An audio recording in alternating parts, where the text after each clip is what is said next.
please start. Okay, I'm starting, right?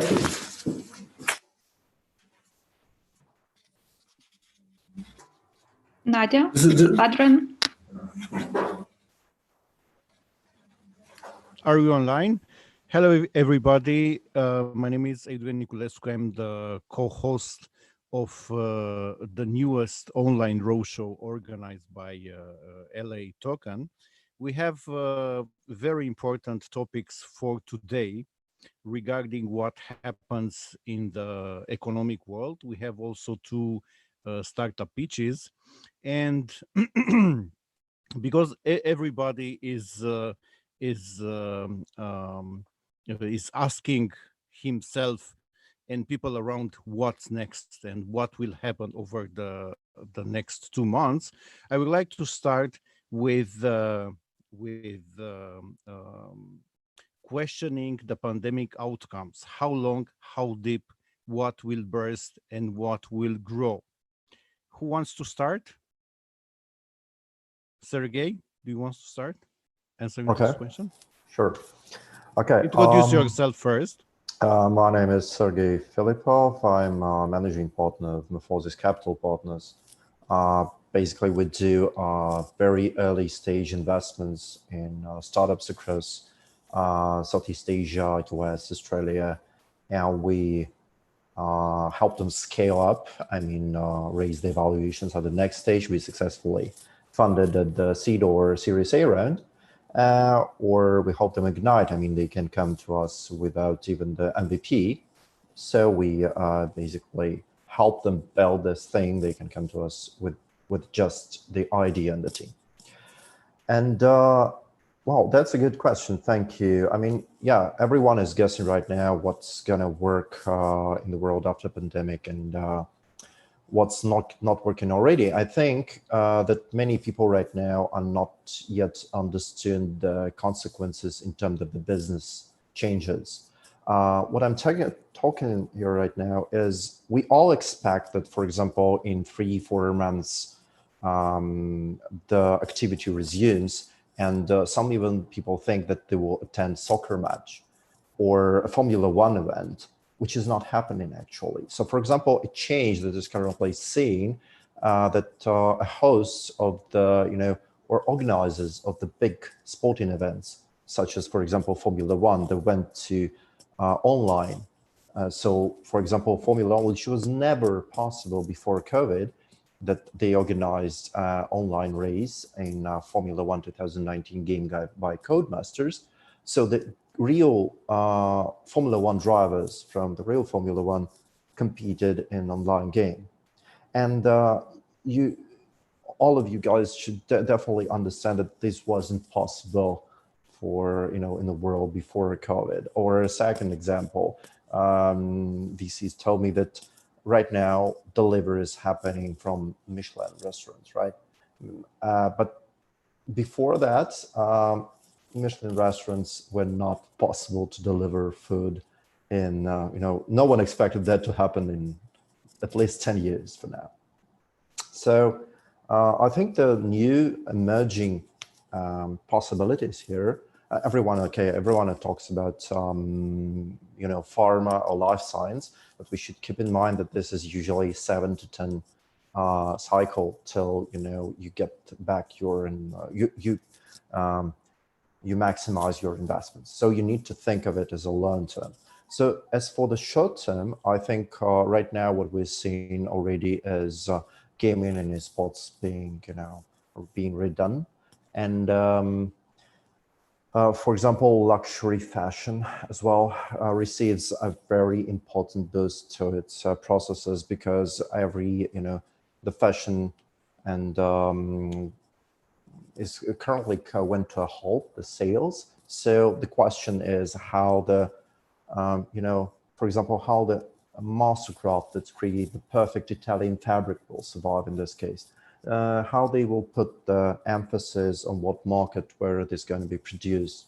And in this case, online services, online platforms come to their savior. So I think we are right now guessing which market will grow and which not. But I definitely say that even if we see right now there is no activity, for example, in travel, people definitely resume the travel.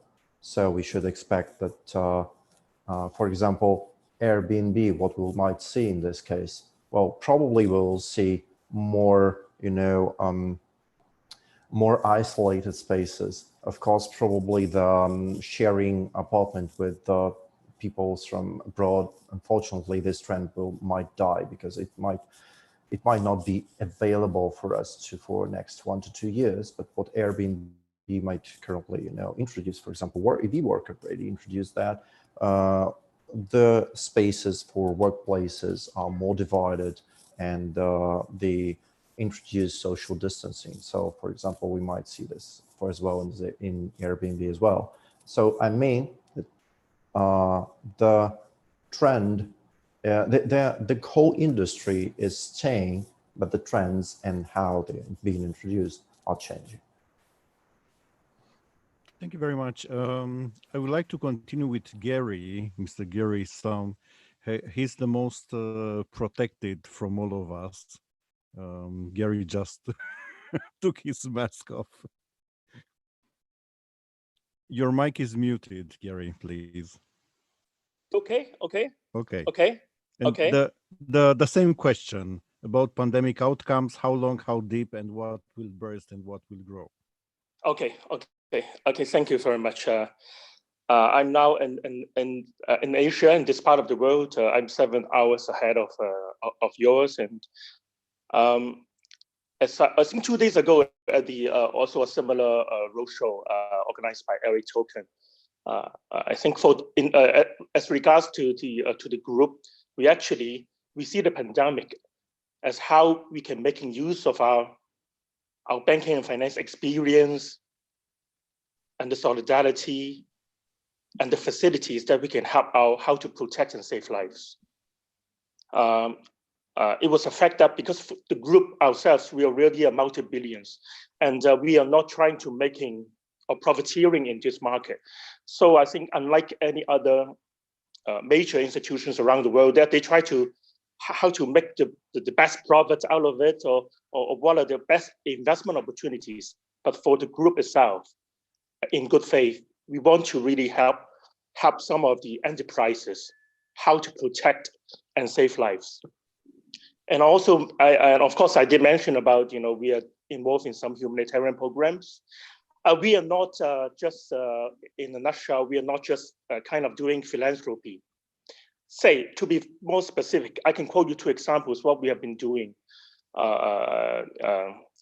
Because as we see for the next at least 2 or 3 years, it will be a new normal, a new reality, a new world for the world under the pandemic.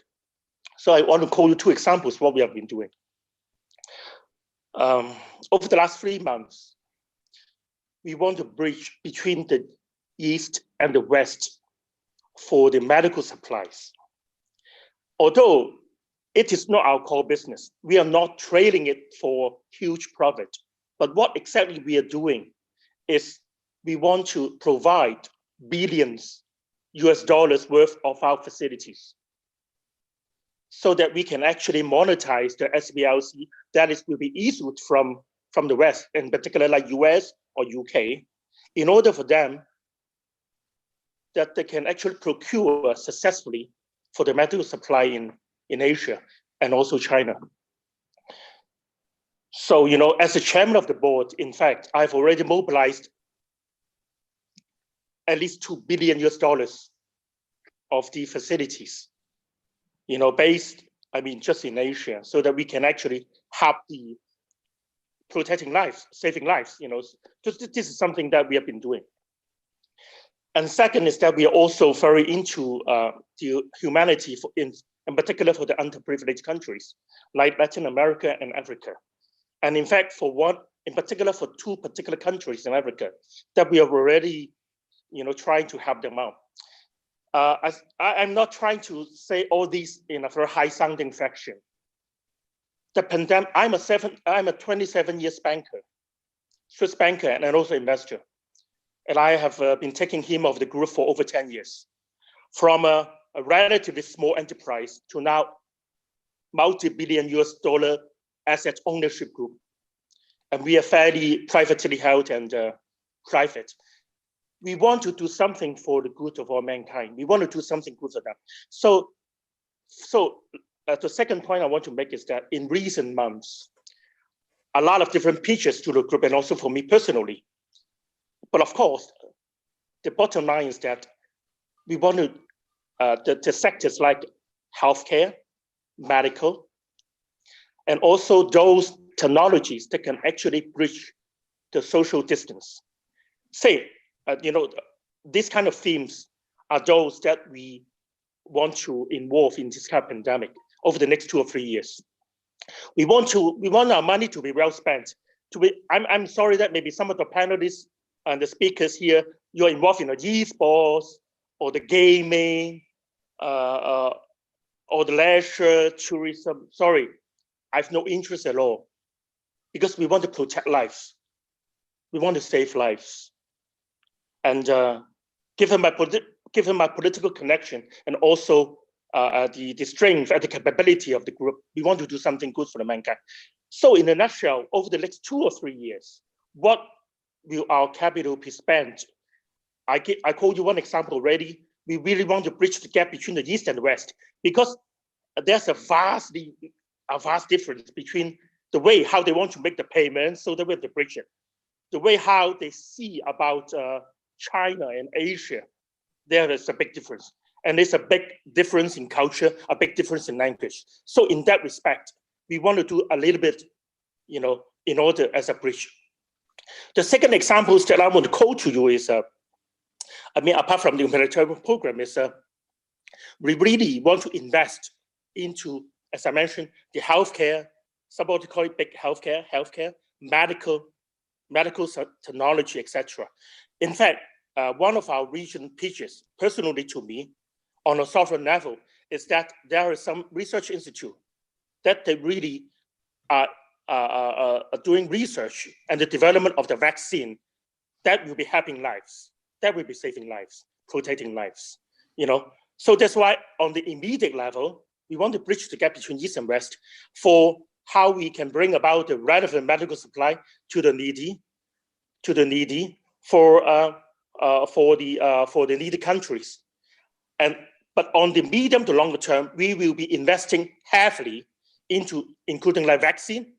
We want to, people say that, the vaccine will not be coming up at least in the 3rd quarter or the 4th quarter or even later. We want to do certain investments. This is solid investments. So those kind of investments are the paradigm of investing in this kind of vaccine technology, etc. It is not about making quick money out of our capital. We can easily mobilize hundreds of millions or even billions in cash or in facilities in kind. We can do that, but we are not trying to making a profiteering in this kind of pandemic. So that's why, among all the panelists, I see like GE and et cetera. I know people from GE, et cetera. I know some people from GE Capital also around. We see a lot of capital firms around, but just like 2 days ago, when I talk about in the panel that we really look for, the projects with a passion, with a human touch, how they really do good for people around the world. So that's why this is also one key paradigm, whether it's for me as a chairman of the board or also all our directors. We hope to really do something good for the world. And of course, for us, and also, of course, later on, we'll also see a lot of projects around pitching. I want all the pitchers. You're not just asking for money. You have to understand what is in it for the investor, or what is in it for the group or for myself to get involved, whether in terms of resources, whether it's capital-wise, or whether the connections, et cetera. And of course, on the other hand, we will also not scrutinizing the pitches, but we will also think about how to scrutinize ourselves, how we can help you. So, this is the paradigm that I'm involved in this kind of online roadshow. Typically, I never involved in this kind of online roadshow. My directors will be doing for me. But I think at this particular pandemic time, in order to protect lives, in order to save lives, I'm looking forward to the pitches that are really precisely to the point of how to protect lives, how to save lives. What are you doing good for mankind instead of making quick money? Okay, this is about a bit sharing for the moment. Okay, let's move on for another picture. Okay, thank you. Thank you very much, Gary. Can we move to Andy, please? By the way, I believe we could speak for 2-3 days about those subjects. And I don't think that we'll have time for the second question, which would be, are there investors seeking counter-cyclical startups? So maybe you can add one idea about that. But first, let's focus on the most important subject. In your opinion, what will burst and what will grow? So please, Andy.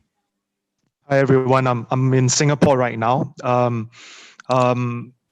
I am Inter-governmental blockchain advisor for Asian Productivity Organization, and I'm also the chairperson for Descent Foundation, a blockchain company that started in 2015, and we have real sustainable businesses since 2015 until now.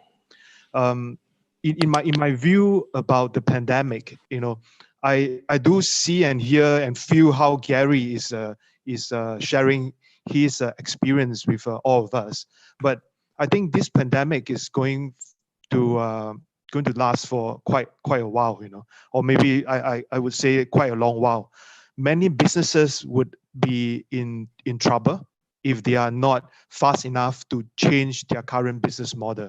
I think Adrian, before the start of the session, he asked about, what would happen to some of the typical consumer habits that is going away, after this pandemic times, But I see it a very different manner because right now, at this current moment, during the pandemic period, a lot of the businesses are trying to innovate and trying to change their business model. And when they try to change their business model, they're actually looking at a greener pasture that would maybe later on after the pandemic bring them more revenue.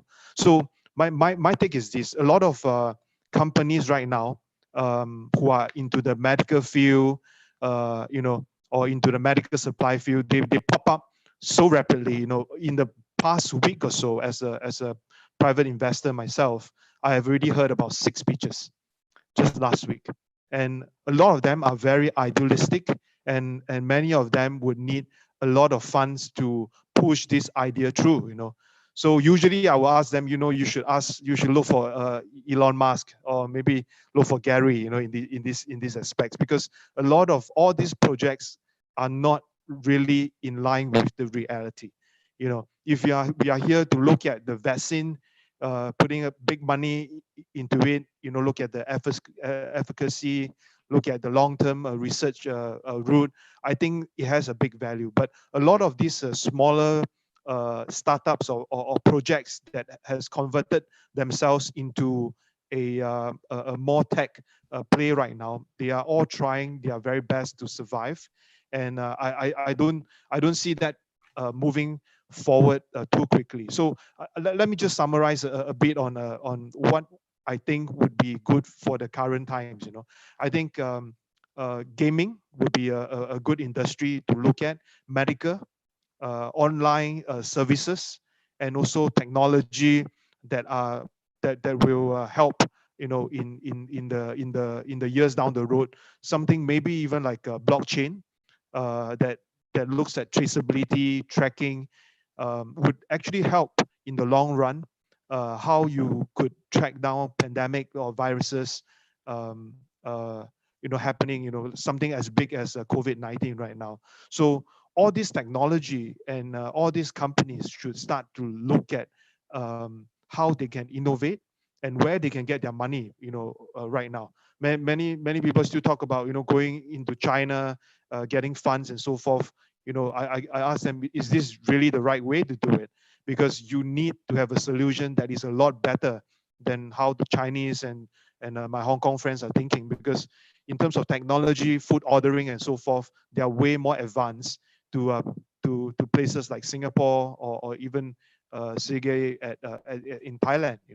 So I think in order for companies to survive, they got to innovate, and they have to innovate a lot harder than before. So to see a brighter future after the pandemic, maybe in a year's time or so. Thank you very much. Can we go along with Massimiliano, please? Hi, Max is fine. My name is too long, I understand. And thank you for spelling perfectly well. I mean, in my opinion, I'm the founder and managing director of HSMI. We are M&A, private equity, and venture capital boutique. So we do from mentoring, advisory, and fundraising almost worldwide, from Singapore, Hong Kong, mainly, of course, UK and Europe, because that's where we are, and US. We are raising our first venture capital fund, but we started beginning of the year, but now things are getting a bit more tougher, so probably we end up closing, hopefully by the end of the year, with this size between 20 and 50 million early stage fund. We are pretty much agnostic anyway. I'm an angel. I'm not doing any angel investment now because, again, I'm fully committed to raise our fund. When it comes to how long, how deep, in my opinion, it's going to be long. I don't think I've been talking and listening V-shaped, U-shaped recovery. I don't think so. I think it will last until we find a vaccine. In the UK, we have Imperial College, they just started now. They actually start in June, the trial. We have Oxford University, they start, right now they start. But it will take 6 months at least. So before it's going to be produced for a massive production, we take a year. So we are not going to finish this problem until the end of the year. I'm not that optimistic like US president. We disappear. I don't think so. We disappear, and we stay with us for a while. So we need to keep working. We need to keep moving, and we need to keep safe distance and doing what we can do the best. So, and again, when it comes to startup, in my opinion, they are not going to be a sector that is going to be bust. The problem is how much cash they have. Because yes, everyone should innovate, and everyone has to innovate regardless, COVID or not, because we know technology, apps go digital, and I think everyone should go digital because this is next, and you can miss it. Now, because COVID, you need to do much faster. How fast you can go, it depends how big is your pocket. If you want to turn your business, you don't have enough cash, you can't turn your business. That's the problem. So I think a lot of startups that are going to be bust, yes, because they don't have enough cash. And if you go out now, you fundraise, you will see many VC holding. Why they hold? Of course, if I've invested already in 10 startups, I need to take care of them. So I can't go out and give money to someone else. So that's the problem. So even if you have the best technology, but you don't have enough money, you can't twist your technology.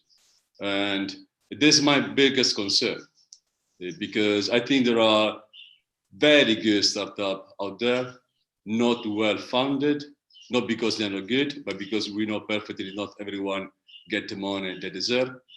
And again, this guy, maybe they will go bust for sure. And it depends very much, if you have enough money to move to the next step, and of course go digital, because this is where everyone should go. I do agree with Sergei. I don't believe travel will go bust, but now it's 80% down. So how long can you keep your business surviving 80, 90% down in sales? You can't do that. It's very challenging. I remember when we started, we said, okay, this 1 month, and we start again, let's keep funded, let's pay payrolls, and that's it. This is not going to happen again. It's I am very concerned, yes, I am, But on the other side, we need to move. We need to keep moving. So counter-cyclical startup. I mean, as an investor, I was thinking more, you know what? Outside, there are many startups. They are still very good. The team is there. The technology is there. Everything is there. This should be the startup you need to look for. No, the one they do not have enough cash, but with the cash they can do very well. More than counter-cyclical, I would say startup. They are still there. All the fundamentals are there. They only need money. That's it. This is my. I mean, of course, this is my thoughts. And yeah, but pretty much this is what we are doing, in my opinion. Thank you very much. And Maher, please. Hi, how are you? So Very I'm well. How are you? Chief Innovation Officer for Digital Solutions at GE General Electric. So these are the things I would see. Actually, I can classify them in 5 points that are the domains where I will believe that there will be a lot of investments due to the crisis. So the first thing is the digital. It has been said by the previous speakers. Digital will be crucial, will be everywhere, and every company will be asking themselves, is there like an alternative to doing things physically? So if I take a plant, so remote operations, monitoring and diagnosis in a plant without having people on site, how we can supervise what happens in the plants. Typically, we will learn a lot from the critical businesses. For example, in nuclear, you cannot have people all around and so on. A lot of things have been automated in nuclear, and we will have that in normal businesses when people, for example, are confined. If I take a simple example of organizing physical events as well, alternative is virtual events. It's like the event we are having today. Any other way of communication, e-services. Estonia, for example, in Europe is very much advanced in e-services. You can have an e-citizenship, like Obama got an e-citizenship from Estonia, like the Pope and so on, where everything is done electronically. And then in terms of interaction with the providers for procurement or with the customers, solutions around procurement using digitalization or sales in terms of digital sales, digital marketing will be more and more needed. So the customers would have to put in place things where without meeting your customers, you can still do campaigns, you can still go far away in the sales cycle, that at the end you can almost conclude the transaction without meeting. And we have systems like that, for example, stores, store centers where you put application, people can download them and can use them. Robotics will be very much developed because you need to produce. If you need to produce masks and all kind of materials, and people cannot go intensively in the plants, so you need robotics for that. And UAVs for inspection, for example, drones. So digitalization will be more important than ever. And every company which is not thinking about their plan of digitalization in the future will be making a big mistake today. Second is solutions like environment, health, and safety that we call EHS. So these are mandatory in critical businesses. If you are working in a chemical, in petroleum, in nuclear, EHS is mandatory. Tomorrow it's going to be everywhere. So even a restaurant should have an EHS solution. Everywhere should justify that these processes of social distancing, of tracing things, of cleaning things, and you are taking care of the employees are there.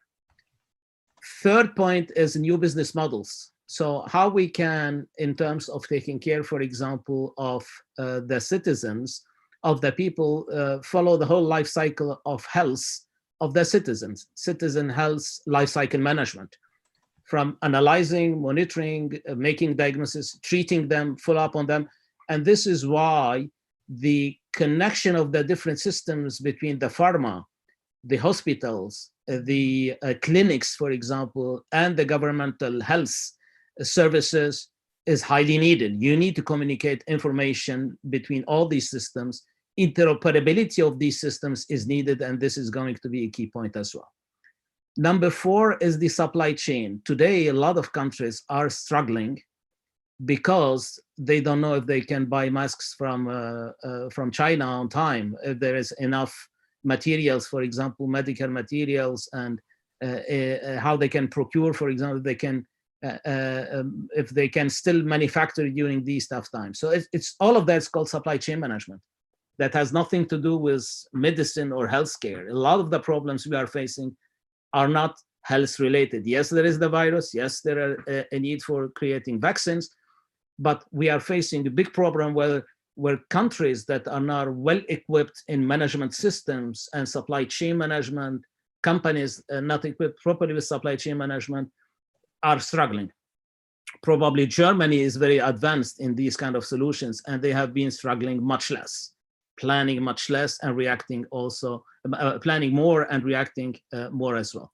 And every company should look at the plan B for sovereignty. So how tomorrow you can get everything that you need on your land, on your territory. And if we are not traveling anymore, if we cannot get things from Asia, for example, how you can, as a plan B, manufacture with having a full control of your supply chain. And the last point, number 5, is decision support. We are struggling on taking decisions because a lot of factors are uncertain. So this is why the investment in simulation solutions, predictive analytics are highly needed. There is one application that Bill Gates, for instance, has funded, which is called IMHE, which is predicting, for example, the health cases, the diseases, the shortage in the hospitals, and so on. But that prediction would be everywhere. And then if I give the image of the cockpit in a plane, the pilot has a very sophisticated system in a plane, taking the whole data of speed, pressure, and so on to navigate properly his plane. Countries will have to have these kind of cockpits in the future. That means they need to have a lot of data about the economy, about the industrial segment, about the services, about what if I close the restaurants, what would happen, for example, in my country. So all these decision support tools would be straightforward if there is a cockpit like this developed that can help companies on one side and corporates on the other side as well to take decisions. So these are the 5 domains I would see as the domains of investments for the future. Thank you very much. Can we go ahead with Christos? Afternoon, everyone. Always nice to go last. What an amazing world view. I think you've got an intergovernmental panel sitting right here, and I just wish that some people in perhaps slightly higher positions were listening to these kind of discussions. Obviously, for me, very exciting. I'm a creative director. I'm a startup business mentor, and with a particular interest in blockchain. My interests are very, very wide ranging, and I can't help but agree with everything and endorse everything that everyone said so far. And it's great to hear that there's such a wide view, because obviously everyone's bringing their own speciality. I think what Gary said about bridging East and West in terms of supplies is, I think it's uppermost in everyone's mind, and it's a great thing. I think we're looking in an area where we suddenly have clear skies. I think people will wake up to a new paradigm, which has been burgeoning for a long time. Agile businesses are going to survive, agile business plans. And for me, with a kind of evangelical interest in blockchain, I just see opportunity everywhere with this particular crisis occurring right now. I feel like we've kind of in one way missed a golden opportunity, because some of these projects could have been built over the last few years and be up and running, particularly in terms of procurement. Blockchain, particularly excellent use case for any kind of recording of the movement and ownership of goods and services. And I think that's something that we're going to see emerge very, very quickly. I think the other interesting things far out up in the stratosphere, I know particularly that there's a couple of issues in the UK.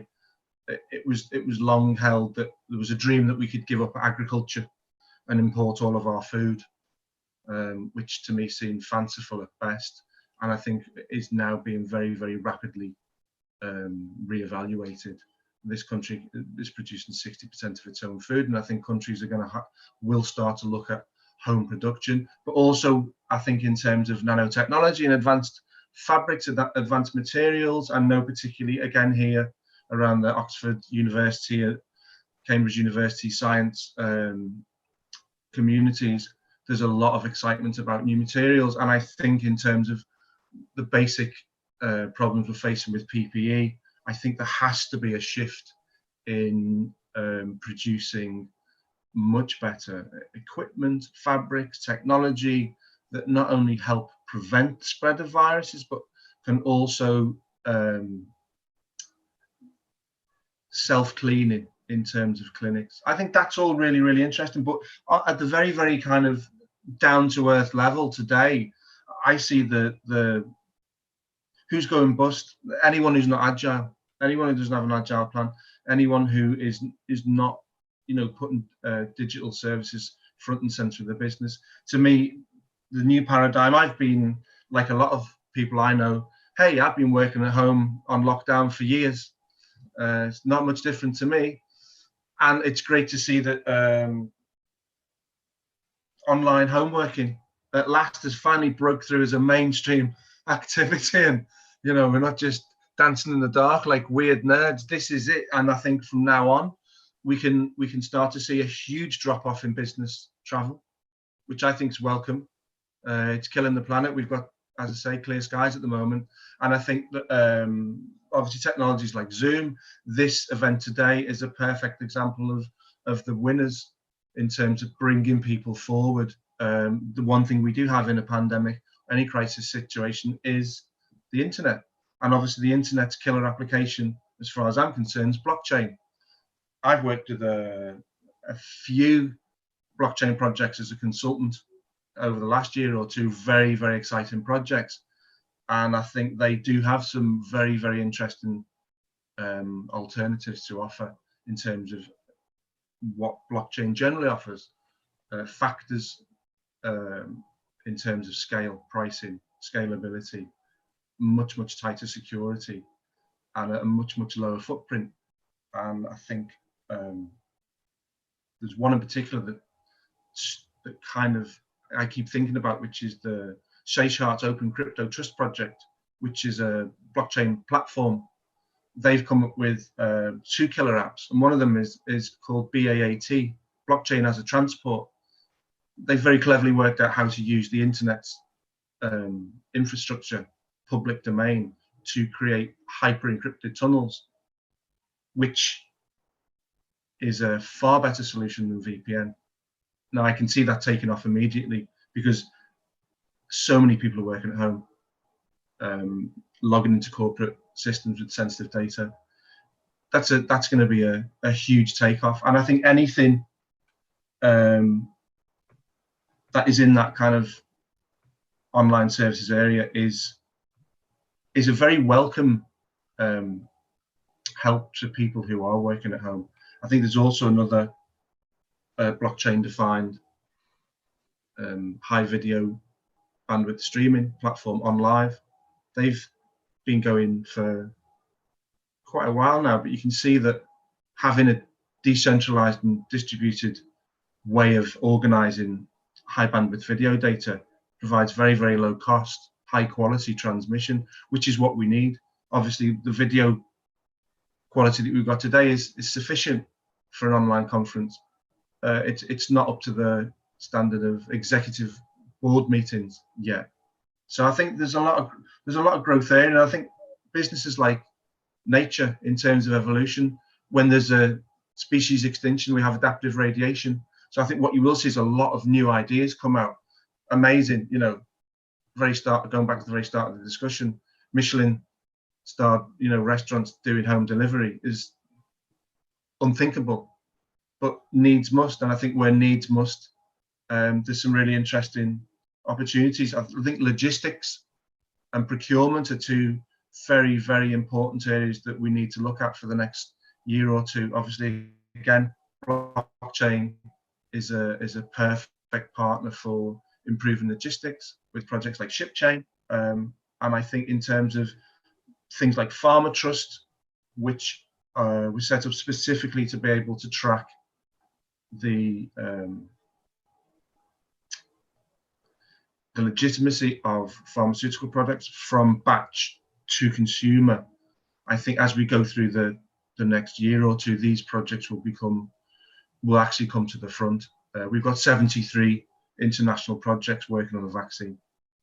I think open source projects that bring this data together into common areas of usage are what we could really do with right now. So for me, it's very exciting. There's a million different opportunities. I always like to see the opportunity. Yes, we're in a difficult position. I don't think it's going to be a U-shaped recovery. It's going to be a long, drawn-out, recurring set of W's. And I think, it's easy to forget that we're also going through a climate crisis. So the very last thing I'd like people to take away from this, and I think perhaps this is something Gary would be interested in. I long thought that, say, for example, UN World Food Aid, okay, hundreds of millions of dollars per tranche. Those kind of programs need to look at blockchain for distribution, because using blockchain, you can actually tighten up the trail, the paper trail, and I think eventually reduce to almost zero the amount of money that drains out of the system. And I think, again, that's going to come to the fore. So I'm usually the wild card. I think the machine economy is one of my big interests. Something I was talking about at London Blockchain Week, which only had half capacity because of the COVID crisis, which was about going back to the start of April. We talked about the machine economy and the fact that automation, machine-to-machine transactions are going to start to take over human transactions. I think that's where to look out for if you're an investor and you're interested in where the next 5-10 year innovation is. It's in the beginnings of the machine economy. So I would suggest everyone have a really deep root into that. Thank you very much, Christos, and thank you all the panelists and my today's co-moderator, Adrian Niculescu. And I would also address this question to you, Adrian. What are your current opportunities you see emerging in the current situation, and what is in your investment focus? I will be very fast. I believe that the winners will be the ones who will add most value possible, making what they are selling a no-brainer, both for B2B and for B2C. I'm spending most of my professional time between Romania and UK. And in Romania, for example, we realized that we don't have a manufacturer. We need to produce a lot of stuff locally. And fortunately, a part of the industry was reinvented during these days. So they started to produce things which usually are imported from China, like masks or other stuff. I will give two examples from UK. So first, my favorite mass market brand, clothing brand, is Primark, and I always love to shop from their outlet on Oxford Street.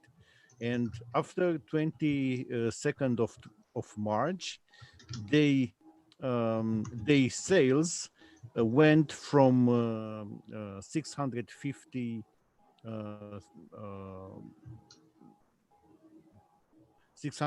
million pounds a month to zero, because they didn't have an e-commerce backup. So I believe that e-commerce is one of the industries which will be the winner, because people will continue buying clothes, and if they can't go to a shop, for sure they can buy them online. Also, I saw that Richard Branson, which is my favorite entrepreneur, has huge problems with Virgin Australia just went to administration, and it's expected a bail of Virgin Atlantic. So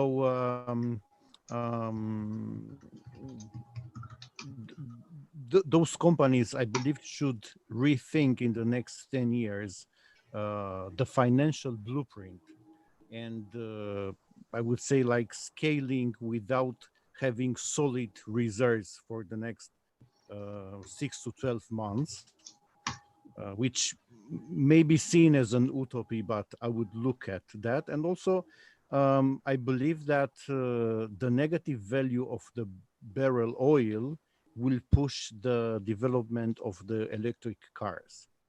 So this would be my main observations regarding this period. Thank you very much. Thank you very much, Adrian, and thank you all the investor panel participants. We have 7 judges today, and we'll start our pitch competition now. We have 3 projects to go with Sergei Sasorin, the founder of CryptoSoul, Jeffrey Liu, founder and CEO of Xampool, and Adam Mocha, president of the Polish Institute of Medical Expertise.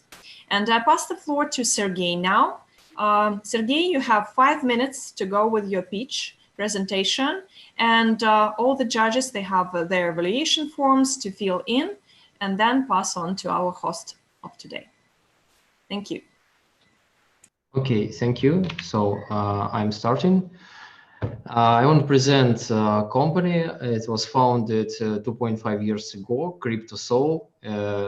It's a bridge between 68 billion mobile gaming industry and crypto economy. And we are crypto game studio. So we develop games, and our main product is this game Merge Cats. This is our 3rd game. And it was launched 1 year ago, on 10th of April, 19 year ago.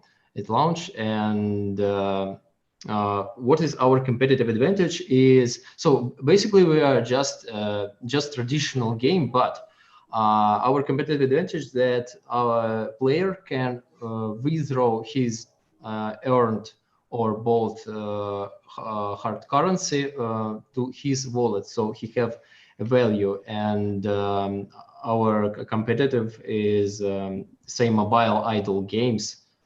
And you can I want to show you about market is very competitive. It's 68 billion total, is 45% of total gaming industry. For now, it's mobile growing very fast. And you can for really our main aim in the game is to create addictive games. So we want to come back, the players come back, and we work and we are creating features to increase retention rate. So our retention rate for now is 50% day 1, day 7 20, and day 30 is around so 10%. So it's success is basically 80%. You have to focus not about crypto technology, because you know it's no one popular crypto games. No one. So players don't care. Players want to create, want to play in good game. And by our stats, 60% of players withdraw on his currency to his own wallet, so they can take it from the game. And it's about our metrics. 1 year ago, we had around 1,200 daily DAO, daily online. For now, we have around 5.5 thousands. So it's increased 4 times for 1 year. And we have 100% organic traffic. It's depending on ASO optimization and a little bit SEO, but ASO mostly, of course, because it's mostly in Google Play. Yes, and some metrics, we have active installs for now 21,000. It's active installs for last 30 days. And we also, from last month, we implemented some features, and for now we're focusing to increasing IRPPU. So it's worked successfully. So I'm focusing to I'm consulting with different game designers, and I'm consulting also with my team to implement some features, and it's worked. Like, but firstly, you have to. It's about free to play any application. You have to focus firstly to retention, because if a player if your user don't never come back, so you cannot sell anything. So and it's some stats financial of for its lifetime sellings, and it's like by months, so it's increasing. And for really, I see this funnel total. It's not stopped just in the game.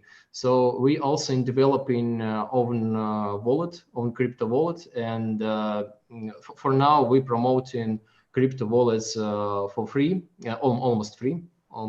It's like MetaMask, I know Atomic, Maher wallet, you know, all of this. So and for really, I think it's funnel can we developing by creating own wallet, so it should work better. So that's why we're a bridge between gaming and crypto, because our about 65% of users never used crypto. They just play games, and then they realize that they can withdraw, right? And they learning step by step. We following them step by step how to withdraw, how to create wallet. It's very clearly and simple to do it with us in our project. So, and we focusing to simplify most of the things. That's why we're creating wallet. And for now, we also Merge Cats is casual game. It's a game mechanic like 2038. Maybe you have played this popular game. And so, but I think we cannot full realize our potential, because we also have created a core game. It's battle royale game. Maybe you heard. And why? Because it's more complicated. There is player can have PvP battles, so it's more competitive, and there will be big tournaments and leaderboards. It's totally it's more competitive than casual game, you know. And even by stats from App Annie from last year, is 54% of revenue in RPG, so it's core game, and casual game you get just 18%. So casual games, yes, it's popular, but it's more future in another game that we developing. Your time is up. Okay, yes, I've already finished. So yes, we have raised private sale for this game, and first phase is finished already. That's all what I wanted to present. Thank you.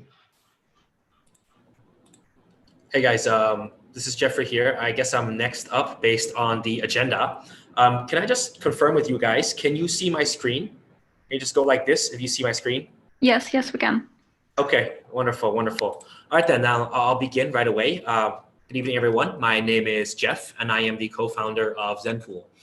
We are a fintech infrastructure company that makes sending money and cryptocurrencies across the world faster, cheaper, and lower risk by automating traditional payment methods and by using high liquidity cryptocurrencies. So cryptocurrencies were actually invented to reduce the number of intermediaries in finance. But ironically, in the current state, the people who want to buy and sell these assets have to contend with a lot of intermediary processes like FX brokerage, wire transfers, custodians, trading fees, and withdrawal fees. Now, all of these processes add additional middlemen between the buyer and seller, forcing most of these people to have to pay higher fees, waste more time, and take unnecessary risk. So to solve this problem, me and my co-founder, we redesigned how local currency to cryptocurrency transactions ought to be processed. We custom built our own financial infrastructure that can instantaneously settle transactions in a peer-to-peer manner without taking custody of our customer assets. So the reason we can do this is because we actually work closely with our group of now over 200 curated liquidity peers. These are the people you find on the right side here, who provide liquidity directly to our Zenpool network by giving us API access into their local payment methods. So in Hong Kong, this would be Alipay and FPS. In Singapore, this would be PayNow. In India, this would be UPI. And our software can essentially monitor and trigger transactions to and from these accounts that they have automated with our software. Now, our liquidity peers are prime brokerages, crypto funds, and individuals who are willing to hold both their respective local currency and cryptocurrency on their books and then earn fees on them. So our business model is super simple. We charge a transaction fee for all transactions that go through Zenpool. Each converted user roughly earns us 42 USD annually. And we expect this number to rise as Zenpool expands our services into the different verticals that I will touch briefly on later. Now, because of our architecture, our transactions don't actually have any costs associated with them. Just ask yourself, how much does it cost to send an Alipay transaction? Or how much does it cost to send a PayNow transaction in Singapore? And the answer is, it's free. And because of this, our costs will always be lower than our competitors that require middleman services like custodians to service their customers. I would even go as far as to say that we offer the customers the best of all worlds. We give them the good rates of high liquidity exchanges. We offer them the instantaneousness of ATMs and the versatility of payments of traditional peer-to-peer marketplaces. Now, right now, Zenpool is fully operational in these countries with these payment methods that we have built our own custom APIs on top of. And within the next 6 quarters, we will be fully functional in the top 20 economies on the Eastern Hemisphere. Now, while we are expanding into these different jurisdictions, while we are doing this, we're actually also going to expand our product offerings. So we started out as a company that has built the lowest cost possible way of processing local to cryptocurrency payments. And this infrastructure has currently already been integrated into the largest cryptocurrency exchanges. Think OKX, Bithumb, Binance, MXC, wallets like Blue Wallets, and even decentralized applications. Now, the thing is that this infrastructure is actually not only applicable for local currency, the cryptocurrency processing, but it's also applicable to traditional online merchant payment processing. So imagine an Indian merchant in India being able to accept Hong Kong dollars with FPS, while he himself will get paid Indian rupees through UPI directly into his Indian bank account within a few minutes. Now, we've already signed partnership agreements with a company called WADS, which is a Southeast Asian e-commerce software provider, to include our payment gateway into their 20,000 online shops that their software powers. And one of our existing investors is a founder of Lazada. So he's committed to bring our payment solution, once built and tested, onto the Lazada platform, giving us access to over 50,000 more online Southeast Asian merchants. So the team is led by myself as the CEO, and my co-founder Artem as the CTO. We're both very technical co-founders, so we know how to build these kinds of financial platforms securely and scalably. We also have a track record of being able to grow small B2C startups into highly valuable and profitable companies for our shareholders. So in the last 4 quarters, we were able to, in our last 4 quarters of operations, we acquired over 25,000 transacting customers. We signed service agreements with the largest businesses, B2B2C companies in the space. Last month, we did over $5 million USD of GTV, and we're growing at a monthly rate of around 20% minimum. Now, right now, Zenpool is actually right in the middle of closing our pre-A round of financing. We are raising at most $5 million USD at a $20 million pre-money valuation. Our lead investor has already been secured, and it's a Hong Kong public company. They are deploying $2.5 million USD this round. And we have follow-on investors such as Hashkey and Shata Capital who are deploying $1 million USD of follow-on. So right now, we're in the process of actually drafting the shareholder agreements, the subscription agreements, and the round is expected to close before the end of May. So with that said, thank you guys very much for taking the time. If you would like to be in touch, I will drop my contact information in the chat. So thank you for your time. Thank you very much. And we also, I would like to introduce you to our next project. It's Adam Mucha, CEO and International Accelerator of Telemedicine Technologies, and he will introduce his projects. So Adam, you have 5 minutes to go. Please start. Hi everyone. My name is Adam Mucha. I'm the CEO at International Accelerator of Telemedicine Technologies and the Polish Institute of Medical Expertise too. And this institution carries out medical expertise for the needs of common cards. Telemedicine is also needed there because in Poland, the original documents are currently being sent directly to experts. And these documents sometimes get lost. This is a very dangerous situation for people interested in a positive outcome. That is why telemedicine is a completely natural direction. And that is why we want to implement innovative solutions, including tokenization, blockchain technology, and artificial intelligence. And, are you sharing any slides? I don't see it. Okay. Is everything okay? Yes. Okay. So the Medicash project is the complete solution that allows not only to decentralize the exchange information between the patients and the medical institutions, but also to adapt functionalities that are currently in the greatest demand. Possibility of the remote treatment of civilization diseases and unlimited mobile exchange information between patients and a medical institution, and adapting neural networks to diagnose the potential risk of disease for patients. And the first, the telemedicine project is the construction based on 3 pillars.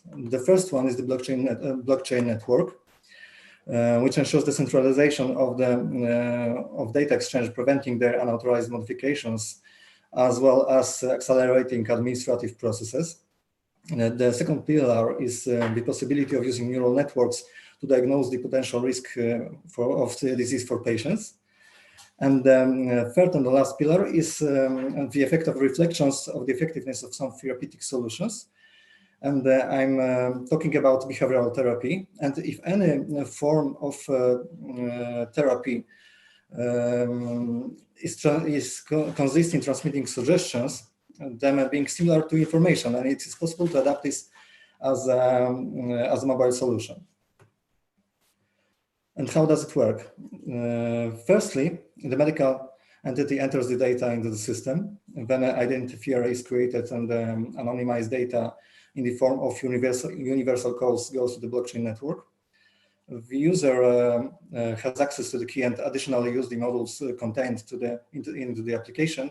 And if he wants to use another medical entity, he sends his access key, and the medical entity immediately obtains updated medical history, which is constantly analyzed by artificial intelligence. And our company is concentrated to telemedicine, employing professionals from fields essential for the nature of the market. want to merge into the one entity that will distribute telemedicine solutions dedicated to people who care about prevention of health, as well as B2B clients such as clinics, hospitals, and the pharmacies. This entity also will be a superior in the field of running the Medicash system. And what about our team? We are leading representatives of telemedicine in Poland from our team. There are academic lecturers, as Roman Kowal, Professor Wojciech Bukowski, who's also CEO at Polish Society of Telemedicine and e-Health. Lawyers, economists, programmers, scientists, our staff, along with partners institutions associated with them, will enable effective distribution of Planet Telemedicine solutions.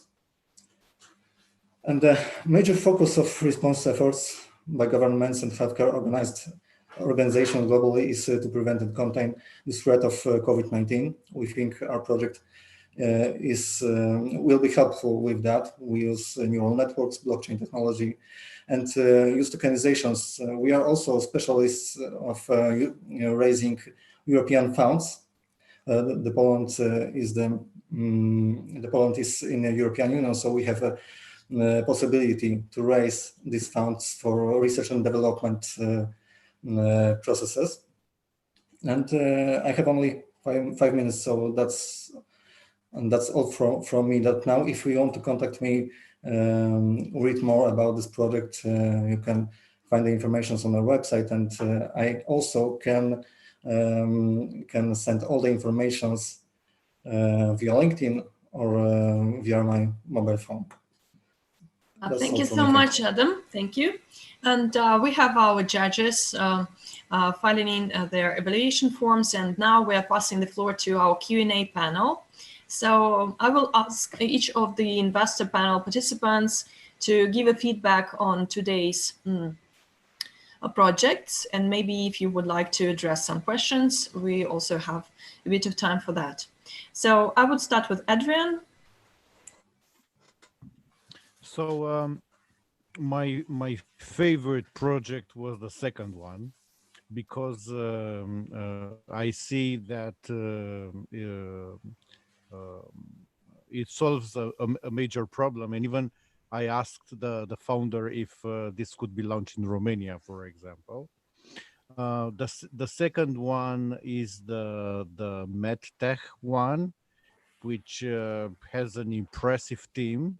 It wasn't very clear, the business model, so maybe I will receive the pitch via email to study it in detail. And the first one is in a huge niche, the gaming niche, which is very competitive, but somehow it looks like an unlimited one. So this is my my top 3 regarding the projects. Thank you so much. And Andy? Can you unmute yourself? Yeah.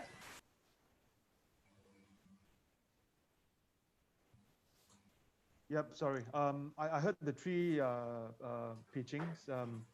Personally, I think the last presentation on telemedicine can relate a lot better in terms of how they are going to execute their business. But again, because of the short presentation, I do not really hear the gist of it, but I do see that there are some good potential. As for Zenpool, I have a couple of questions in mind. I left a message, saying that one of their partner, Watts payment, they have a 20,000 merchant. I'm just asking, is where are the merchants coming from? Is it from Vietnam, or is it in Singapore? Because I have my connections with them as well. So there's some thoughts behind this, and some teething questions in terms of how the liquidity is going to be like, for a project like Zenpool. But I do believe that right now, at this current moment, with the COVID running around, the need for crypto and fiat transactions are actually rampant right now. So I do see that project is also going well. And it's for the last and the first project on gaming. I think like Adrian has said, this is a very competitive ground, and it's not going to be very easy if their business model is what was presented. This is my 1 cent worth. Thank you very much, Andy. And Massimiliano? Here we are. I agree this second one, to me, is the best one. Very clear and understandable pitch, very well done. And I do believe, I'm a big fan of payments and a big fan of people can share between and switch between fiat and crypto. And I do believe the less the transaction will cost, the better can be in terms of profitability, in terms of volume of transaction done. Anyway, overall, it's very, very well done pitch. And actually, I would like to have the deck as well. Gaming, it's an extremely crowded, overcrowded place. And I can't see, I'm sorry, but any value proposition and why at least for now, should succeed, because there are too many players out there, very, very big. So it's very difficult to compete because you need a lot of money. And especially if you create the games, it's absolutely costly and, takes time. And again, you have a very huge competition. The last one, I had to say, the pitch is not clear. And if you had 2 minutes pitch or 5 minutes pitch, you need to be very good in pitching, because pitching is everything. In VC, they receive 2, 3, 4, 5,000 pitch per year. So if you're not clear, it's going to be a nightmare. The team seems to be very good. And it's absolutely, the value proposition is great, because I do believe we need to use blockchain and we need to use the best way to share data and protecting the data as well. But again, I don't understand that much, and if I can see the deck, will be better. And I don't have a clear picture how big is the market, and I have no idea how this service can be monetized and create revenue. That's it. Thank you very much, Massimiliano and Christos. Yeah, hang on, am I on? Mic on? Yeah, 3 very, very interesting pitches, 3 very interesting sectors as well. I think all sectors that are very active and great use case for blockchain. I thought personally my interest it would be in Medihash, but I would I'd agree with Max, not a very clear pitch. And I think if you can clarify that pitch and let's see the value proposition, that's a really, really interesting, very, very fertile area. Some of my favorite blockchain projects are in medicine, and I think they offer huge advantages. I thought Zanpool was great. Anything that improves the payment fiat to crypto system is a winner. It already seems to have traction, very well organized, and more importantly, a great pitch, very, very clever, nicely presented deck, and obviously it kind of transmitted its message very efficiently. I'm not particularly interested in gaming, so I can't really make a value judgment on any kind of mobile gaming project. I've written about a few, and I've discussed a few in the past. I've even made a couple of investments in some gaming projects, but it's not an area that I'm particularly fluent in. I think the pitch needs a bit of improvement. The deck and the statistics are quite convincing. Obviously, it's a massive sector with huge revenue potential, but again, very, very competitive and slightly crowded market. So if I was going to put my money on one to succeed, I'd say it's probably Zanpool, but I'd like to see more from what Medihash and the technologies are doing. It looked like a really, really good board. And I've got to go now because I've got an engineer at my home because the back wall of my house fell down during the storm. So I salute you all. Hope to speak to you all on LinkedIn, and thanks for inviting me. It's fantastic. Hope to see you all again. Thank you very much, Christos. And Maher? Yeah, I appreciated the 3 presentations. They are in 3 different domains. I'm not very much in gaming, and I think the gaming is very much about the user interface and how you interact with it. It's very difficult from a pitch presentation to say whether that will be successful or not. I was also missing a bit of figures about the business plan itself and whether that would be a big market or not.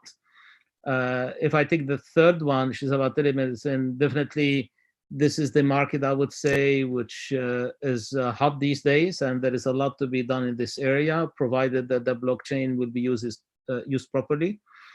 But the market have led to some unicorns in this area. There is a French unicorn which is has been there for only a few years, and it's now evaluated more than 1 billion, and they are in the telemedicine area as well. I was missing the business plan. It looks like the team is good, but the business plan, how much money we could make with it, how profitable is that, how that would definitely work, I think that was quite short. The pitch was short. The number 2, which is the exam pool, this is the well presented. I think the language here helped as well compared with the other speakers. And the presentation of the business plan and the revenues increase, how the business model works, and so on. I felt confident that they have spent a lot of time on this. And that looks to be a well thought through business as well, which could expand very much in many countries. I have the feeling they have passed the stage of piloting and testing where that works, because they are already present in about 10 countries. So I would very much vote for that one. Thank you very much, Maher. And Sergei? I'd say for every startups that have been pitching that I'd really want more clarity on the pitch deck, because to be honest, there wasn't, for example, I haven't seen precise, clear problem in either pitch decks. I mean, what problem are you solving? What are you trying? Why exactly are you trying to do this? Right? I mean, then the next step is what I wanted to be more clear for all the participants is actual, not the business model, because we can't have this on the on a short presentation, all the details, but just a quick understanding. Okay, this is just this is the amount of money you need to get to the point B. But I can't understand what's the point B and what is it you needed. So the whole road is not clear. So, for example, as for the gaming startup, I do believe that the team have good technical expertise, because they managed to put it on app stores, and the game is getting good reviews. But what you guys really need to work on is to have a much clearer message to the investors, because I, as an investor, was it was impossible for me to understand what is it exactly you're doing. And I mean, apart from this is a game. I mean, but well, if it's just another game just with a crypto tag I'm investing in, then there is nothing new about it, right? So like everyone said, this is a very competitive market. I know a lot about mobile games. I work with PC, right? And I work with digital chocolates. I know a lot about gaming, and I know how much money you need to spend on marketing to get the games, your gaming up in the app stores. So that was hard to understand, and you really need to put into what markets are you targeting in. That's because you won't be able to target all the markets with your game. What markets are you looking into? As for the exam pool, it's a good startup. I mean, all financial startups have their financial figures better thought out, because, well, they are in finance, really. So about that, I really wish you guys were more precise about the problem you're currently solving, why you decide to put into fiat to crypto exchange. And the thing about you saying that minimizing the transactions and the costs around zero. There are never such thing as zero costs. I mean, we all know that somewhere something is hidden and you probably might not be seeing it. So what I really want to hear, instead of there are zero costs for you, that what is it, the margin you're going to operate? Because what I get the impression of, that's the TransferWise business, Revolut business. They're not in crypto, but they're in, mass transactions, financial transactions. What they're trying to deal with it, then you need to do massive amounts of financial transactions to get this thing going. So I want to get a more clearer understanding how you want to get this going, because Southeast Asia is a way harder market in terms of any online payments, right? A lot of people pay with cash, and there's still, I hope in this case, COVID will have positive impact in accepting the online payments, but there's still a long way to go. And as for the last startup, the medical med startup, I do believe the team is great. I mean, that was well lacking in the first presentation, because I haven't heard about the team a lot in the first two presentations. So the third pitching, yes, the team was looking good, but I haven't got the clear understanding what the pitch is about. I had the harder time to figure out, okay, guys, what is it you actually want to do? And I think that might be posing a difficulty. So that's my thoughts.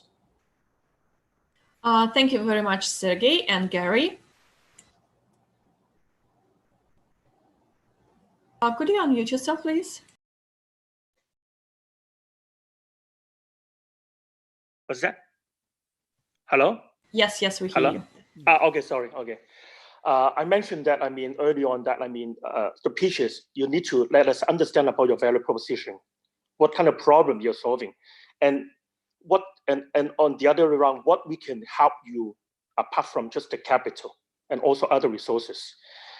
This is a general comment. I think for the first project, Crypto Soul, although I've been, receive a lot of game proposals, and you, in fact, you're tapping on $100 billion market, but I cannot see the value proposition that you're giving out.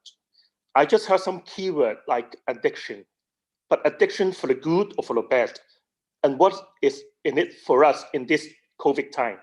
So this is something that I need to comprehend about about your project. But of course, you have a good market, but set aside the blockchain technology, etc., etc. But the key is how you bring value to seize the market, in your sector. That is very important. I got married for 22 years almost, and I got kids, and I got my wife. And although game is not really my cup of tea, but my fair comment to you is that whether addiction is for good or bad, the market is so great. Say if you have a game that is a blockchain driven, based on blockchain technology, but say if it is for the better aspect like education, or something that is good for people, or something that can actually bridge the social distance in terms of the gaming. Instead of if I'm not mistaken, you count on the IPR, and maybe you have the characters, you have the game, something like that. So that's why I think the first project I've discovered comment. So for the second project, the sand pool, right? The sand pool, of course, it is one of my most favorite, because when I see, of course, I know in depth about what is the market for that and what kind of value you're proposing. But the key is that you should not do it independently. You're not just looking for an investor, be it 1 million or 100 million. You are not just looking for an investor. I think from the group's point of view, this is very relevant to Capital Group, because we already set aside multi-billion of doing our ecosystem, including the gold standard cryptocurrency, gold standard central banking, etc., etc. And for you, whether it's called payment gateways or exchanges, whatever, this seems of high value to explore the synergy with the group. So that's why, be it you're looking for 1 million or multi-million, I don't really care. I care about the value that you're proposing. Of course, you're just given a few minutes, and but of course, I understand a bit about the value that you're trying to propose, but and I'm looking forward to have more in-depth understanding and to explore the synergy, with the second project, and the third project, telemedicine, also fall into my eyes. Although, to be fair, you're just given a few minutes, you have a big market. I see that the market for the telemedicine should be as big, if not bigger, than the blockchain technology project. But you fail to actually present a very clear value proposition. The group and also myself, we do have good understanding about the telemedicine part, but the fact is that I hope you can bring about more value. What kind of problem you're solving? You have some and so that's why I'm also looking forward to understand also the third project. So my most favorite is the second one, and I think good for all of you. You're just given a few minutes, and to be fair, so good luck to all of you. Okay, thank you. Thank you very much, Gary. And we got the feedback of all the investor judges, and we've got all the evaluation forms. Now, today's winner is Jeffrey Liu Zampu for today's format of pitch competition. And all our judges, they have a link to their LinkedIn page as well as the projects. Please continue your discussions in one-to-one. And to get the feedback of the judges in more details, and if you can proceed to due diligence or more informal communication, please do so.